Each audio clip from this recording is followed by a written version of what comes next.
ಯಾರೇ ಪುಷ್ಪ?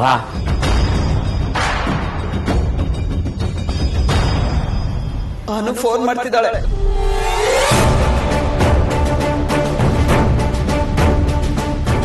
ಇವಳಿಗೆ ಈಗ ಏನ್ ಹೇಳೋದು? ನನ್ನ ಕೈಲಂತೂ ಆಗಲ್ಲ. ರಿಸೀವ್ ಮಾಡಿ ಮಾತಾಡಿ. ಆಗಲ್ಲ ಅಂತ ಹೇಳು. ನನ್ಗಾಗಲ್ಲ ಅನ್ನಲ್ಲ. ಪರಿಸ್ಥಿತಿ ಅರ್ಥ ಮಾಡ್ಕೋ, ಮಾತಾಡು.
ಈಗೇನೋ ಹೇಳಾಯ್ತು.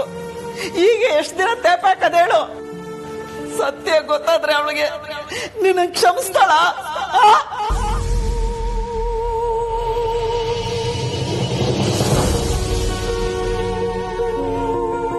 ಈ ದುಡ್ಡನ್ನ ಆರ್ಯ ಸರ್ಗೆ ತಲುಪಿಸೋವರೆಗೂ ನಾನು ನಿನ್ನ ಯಾವ ಪ್ರಶ್ನೆಗೂ ಉತ್ತರ ಕೊಡೋದಿಲ್ಲ. ಸಾಮಾನುಗಳನ್ನೆಲ್ಲ ಪ್ಯಾಕ್ ಮಾಡ್ತೀನಿ. ಇಷ್ಟ ಇದ್ರೆ ಸಹಾಯ ಮಾಡು, ಇಲ್ಲದೆ ಹೋದ್ರೆ ನಾನೊಬ್ನೇ ಮಾಡ್ಕೋತೀನಿ. ದಪ್ಪಾಡಕ್ಕೆ ಸೊಪ್ಪು ಸ್ವಾಭಿಮಾನ ಅಷ್ಟೇ ಮುಖ್ಯನಾ? ನಮ್ಮ ಭಾವನೆಗಳಿಗೆ ಬೆಲೆನೇ ಇಲ್ವಾ?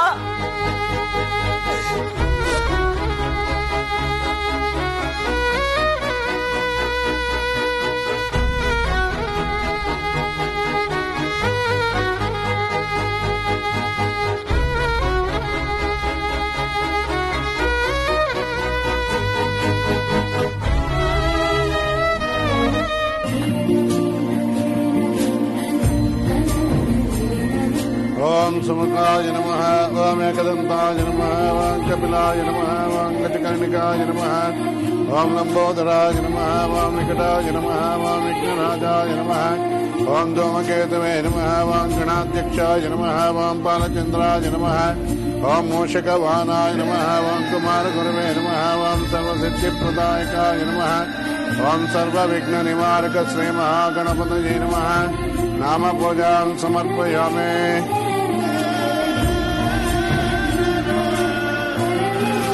ओम शतमानं भवति आयुष्येवेन्द्रिये प्रतिष्ठते. प्रसाद ಕೊಡಿ.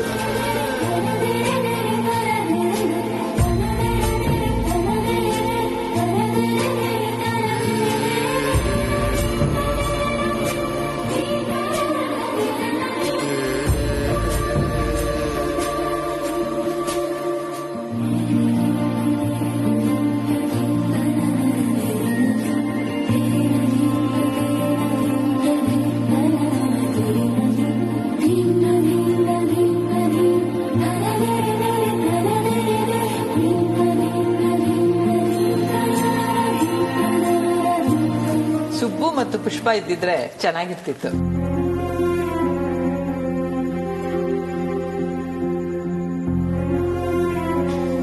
ಮಾಮಿಲ್ಲೋ ಪದೇ ಪದೇ ಅದನ್ನೇ ಕೇಳಿ ಯಾಕೆ ಅಪ್ಸೆಟ್ ಮಾಡ್ತಾ ಇದ್ದೀರಾ?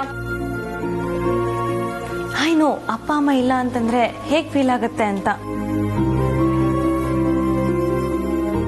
ಅರೆ, ನಾನೇನ್ ತಪ್ಪಾಗಿ ಹೇಳಲಿಲ್ಲ ಮಾನ್ಸಿ. ಅವ್ರಿದ್ದಿದ್ರೆ ಚೆನ್ನಾಗಿರ್ತಿತ್ತು ಅಂದೆ. ನಾಳೆ ಬರ್ತಾರಲ್ವಾನು? ನಾಳೆ ಬರ್ದೇ ಇದ್ರೆ ಬಿಡೋರು ಯಾರು? ಅವ್ರಿಗೆ ಇನ್ನೂ ಈ ಅಳಿಯನ್ ಬಗ್ಗೆ ಗೊತ್ತಿಲ್ಲ. ಇವತ್ತೇನೋ ಅವ್ರಿಗೆ ಸ್ವಾತಂತ್ರ್ಯ ಕೊಟ್ಟಾಯ್ತು, ನಾಳೆ ಬಿಡೋ ಮಾತೇ ಇಲ್ಲ. ನಾಳೆ ಕಾರ್ ಕಳಿಸ್ತಾ ಇದ್ದೀರಾ ಬ್ರೋ? ಇಲ್ಲ, ಅದ್ರ ವ್ಯವಸ್ಥೆ ನಾನು ನೋಡ್ಕೋತೀನಿ. ಬೇಕಾಗಿಲ್ಲ ಶಂಡೆ. ಇವತ್ತು ಸಂಜೆ ನಾನು ಅವ್ರ ಮನೆಗೆ ಹೋಗಿ ಅಲ್ಲೇ ಇದ್ದು ನಾಳೆ ಬೆಳಗ್ಗೆ ಅವ್ರನ್ನ ಕರ್ಕೊಂಡು ಬರ್ತೀನಿ. ಏನಂತೀಯನು? ಸರ್, ನಿಜವಾಗ್ಲೂ ಹೇಳ್ತಿದ್ದೀರಾ?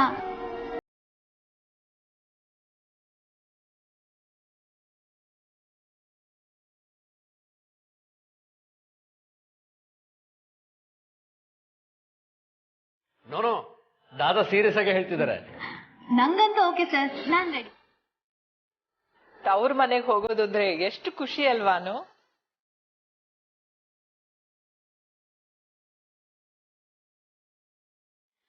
ಹೋಗ್ಬನ್ನಿ.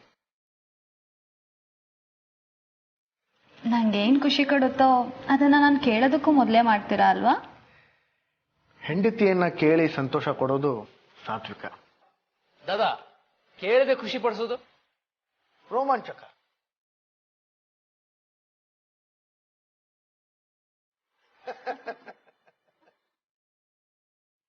ದಾದಾ, ಇದೇ ಖುಷಿಗೆ ನಾವೇನಾದ್ರೂ ಮಾಡ್ಬೇಕಲ್ವಾ? ಇನ್ನೇನ್ ಮಾಡೋದು? ಪಾಯಸದ ಊಟ ಮಾಡೋದು ಅಷ್ಟೇ. ಬನ್ನಿ. ನೀನು ಅನೂನ್ ಕರ್ಕೊಂಡು ಅವ್ರ ಮನೆಗೆ ಹೋಗ್ತೀನಿ ಅಂತ ನಿರ್ಧಾರ ಮಾಡಿದ್ದು ಒಳ್ಳೇದೇ ಆಯ್ತು. ಮದ್ವೆ ಆದ್ಮೇಲೆ ಮಾವನ್ ಮನೆಗೆ ಹೋಗೋ ವಾಡಿಕೆ ಇದ್ದೇ ಇದೆ. ಪ್ರಸಾದ ಕೊಡೋ ನೆಪದಲ್ಲಿ ಶಾಸ್ತ್ರನೂ ಪೂರೈಸಿದಂಗಾಗತ್ತೆ.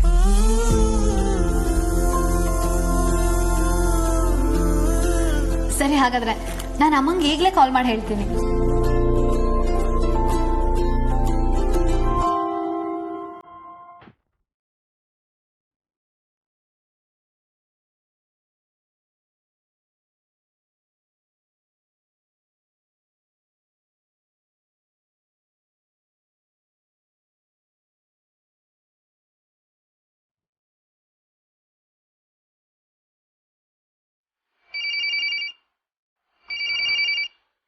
ಅಯ್ಯೋ, ಏನಾಗಿದೆ ಇವತ್ತು ಇವಳಿಗೆ? ಪದೇ ಪದೇ ಫೋನ್ ಮಾಡ್ತಿದ್ದಾಳಲ್ಲ.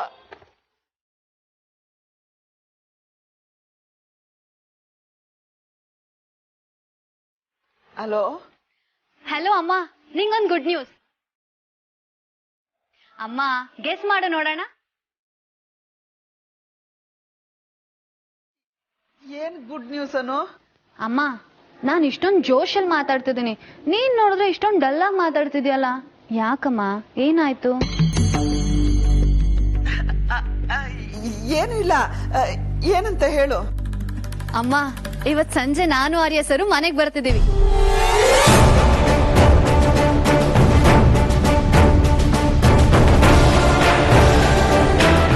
ಯಾವ ಮನೆಗೆ? ಅಮ್ಮ, ಇನ್ಯಾರ ಮನೆಗೆ ಅಮ್ಮ? ನಮ್ ಮನೆಗೆ, ಅಂದ್ರೆ ನನ್ ಮನೆಗೆ.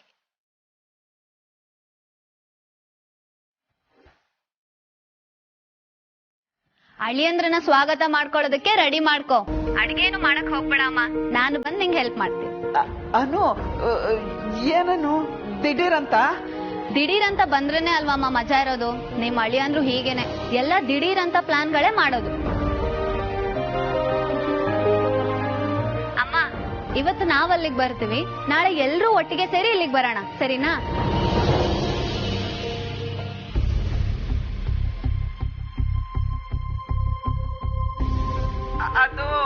ಅದು ಅನು. ಸರಿ ಅಮ್ಮ, ಸಂಜೆ ಸಿಗೋಣ. ಅಪ್ಪಂಗೆ ಹೇಳ್ಬಿಡು, ಸರಿನಾ? ಬಾಯ್. ಅಲೋ ಅಲೋ ಅನು.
ಸ್ವಲ್ಪ ಸುಮ್ಮನಿರ್ತೀಯಾ? ಎಲ್ಲದಕ್ಕೂ ಒಂದು ಪರಿಹಾರ ಅಂತ ಇರುತ್ತೆ. ನೀ ಸ್ವಲ್ಪ ಸಮಾಧಾನ ಮಾಡ್ಕೋ ಅಷ್ಟೇ.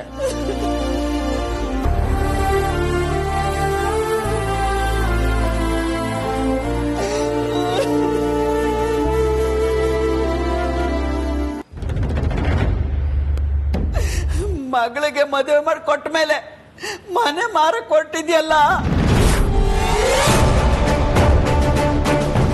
ಅವಳು ಈಗ್ಲೂ ಎಷ್ಟು ಖುಷಿಯಿಂದ ಮನೆಗ್ ಬರ್ತಾ ಇದ್ದೀನಮ್ಮ ಅಂದ್ಲು. ಸರಿ ಬಂದೋದ್ಮೇಲೆ ಮತ್ತೆ ಅವಳು ಬರೋದಕ್ಕೆ ಅವರು ಮನೆನೇ ಇಲ್ದಂಗ್ ಮಾಡ್ಬಿಟ್ಟಲ್ಲ.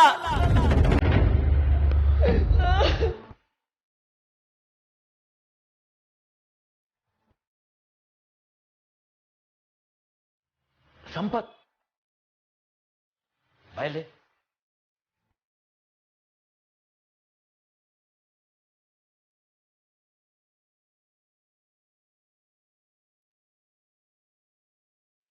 ಯಾವಾಗ ಬಂದೆ?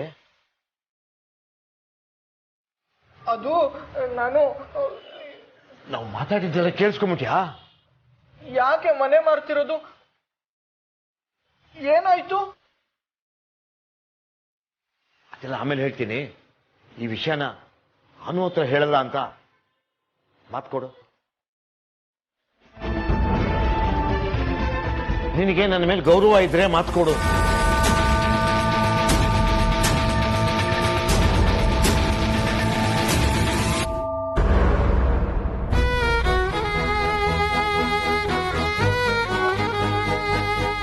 ಆದ್ರೆ ಅಂಕಲ್, ಮನೆ ಮಾರುವಂತದ್ದು ಏನಾಯ್ತು? ಈ ವಿಷಯನು ಯಾರ ಹತ್ರನೂ ಹೇಳ್ಬೇಡ. ನಿನಗೆ ಎಲ್ಲ ವಿಷಯ ಆಮೇಲೆ ನಾನು ಹೇಳ್ತೀನಿ. ಚಾ ಕೊಡು.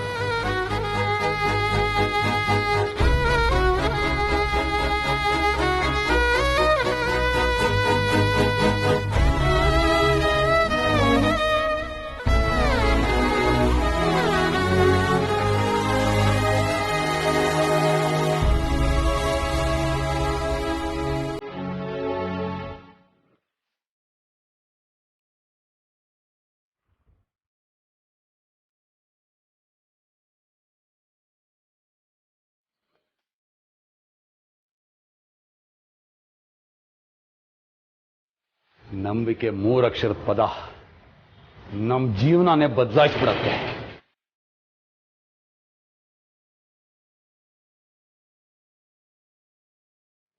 ಎಷ್ಟು ನಿಜ ಅಲ್ವಾ? ನೋಡ್ತಾ ನೋಡ್ತಾ ಆರ್ಯವರ್ಧನ್ ಜೀವನ ಹೇಗೆ ಬದಲಾಗೋಯ್ತಲ್ವಾ ಗುರುವೇ?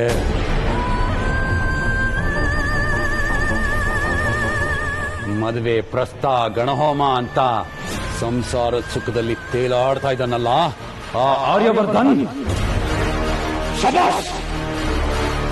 ಕೈ ಗಂಟಿರೋ ರಕ್ತದ ಕಲೆ ಮಾಸ್ತೆ ಹೋದ್ರು ಹೊಸ ಜೀವನ ಕಟ್ಕೊಂಡು ರಾರಾಜಿಸ್ತಾ ಇದ್ದಾನೆ ಗುರುವೇ. ಅವನ್ ಸಂತೋಷ ಇವತ್ತು ಅಂತ್ಯ ಆಗ್ಬೇಕು.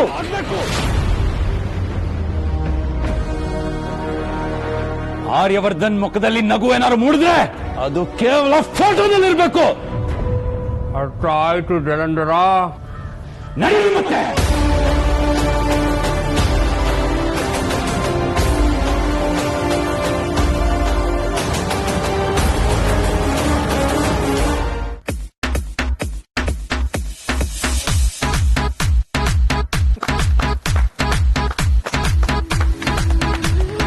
ಒಳ್ಳೆ ಊಟ ಆದ್ಮೇಲೆ ಇಂಥ ಆಟ ಏನಾದಿದ್ರೆ ಚೆನ್ನಾಗಿರುತ್ತಲ್ವಾ?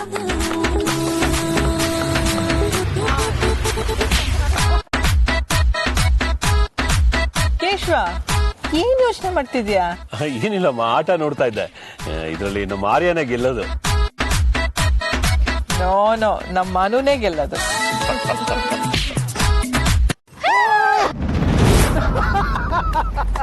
ಓ ವಾವ್!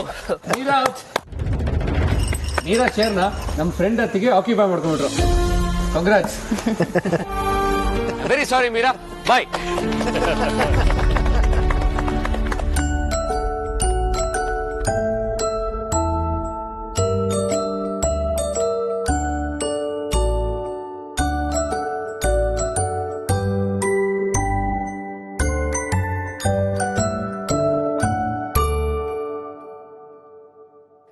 ರೆಡಿ?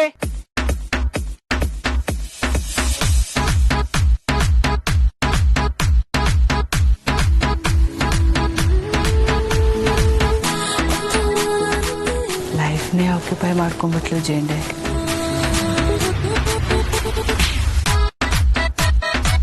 ನೀವಿನ್ನೂ ಹಳೆದನ್ನೆಲ್ಲ ಮರ್ತಿಲ್ವಾ?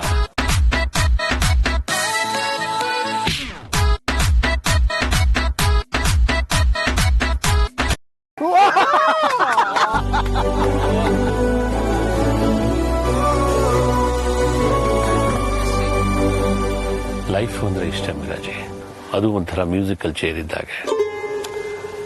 ಸಮಯ ಆಗ್ತಾ ಆಗ್ತಾ ಬೇಡದೆ ಇರೋ ಚೇರ್ಗಳನ್ನ ಎತ್ತಿಡ್ತಿರ್ಬೇಕು. ಇಲ್ಲದೆ ಹೋದ್ರೆ ಅಮೂಲ್ಯವಾದ ಸಂಗತಿಗಳ ಜೊತೆಗೆ ಬೇಡದೆ ಇರೋ ವಿಚಾರಗಳು ಕೂತ್ಕೊಂಡ್ಬಿಡ್ತವೆ.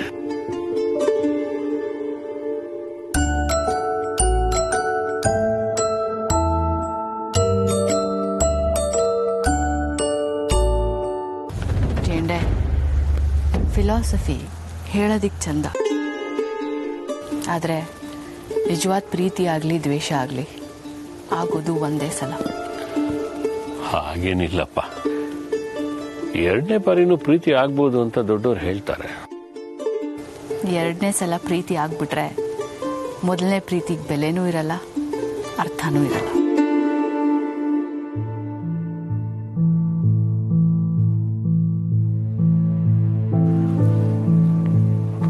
ಅಂದ್ರೆ ನೀವೀಗ ಆರ್ಯ ಸರ್ನ ಪ್ರೀತಿಸ್ತೀರಿ, ಅನುನ ದ್ವೇಷಿಸ್ತೀರಿ ಅಂತಾನ?